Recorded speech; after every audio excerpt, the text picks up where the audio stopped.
বারবার একই কাজ করে কি করে এক্সপেক্ট করে দিস আমি ক্ষমা করে দেবো? আরে বাবা বললাম তো সরি। আরে হ্যালো হ্যালো সরি মানে কিন্তু নিজের ভুল থেকে শিখে শোধরানো, বারবার একই ভুলে অজুহাত দেওয়া নয়। সরি, বাট আপনার কাছ থেকে তো জানতে চাইনি।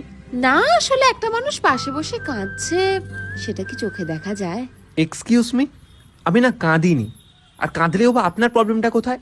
কে নাকে যত সব কোথা থেকে চলে আসে।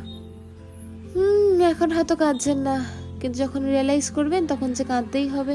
আরে আরে সরি সরি সরি, আমি না একদম দেখতে পাইনি, so sorry. If you don't mind, জানতে পারি ওটা কি করে হলো? পড়ে গিয়ে। ইস রে। আরে আরে সরি সরি সরি। আপনার কি মাথা খারাপ আছে? আমার মনে হয় আপনি এগুলো ইচ্ছা করে করছেন। এই তো আপনাকে বোঝানোর আগেই আপনি বুঝে গেছেন।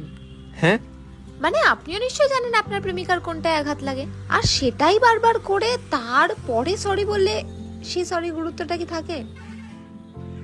আর repeated sorry over a same thing is a manipulation, মানে আপনার ভাষায় ওই ইচ্ছে করে করা।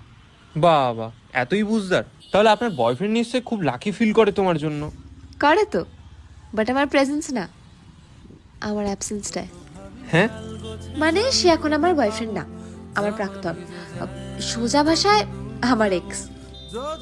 আমিও ঠিক আপনার মতোই ভুলটা করেছিলাম, কিন্তু যতদিনে সরি ওয়ার্ডটার ভ্যালু বুঝেছি ততদিনে তার লাইফ থেকে আমার ভ্যালু অনেকটাই কমে গেছিল। তাই বলছি সময় থাকতে থাকতে বুঝে যাও, নয়তো আমার মতোই হাল হবে। একদিন ঠিক বুঝবে, কিন্তু বোঝার মানুষটা আর থাকবে না।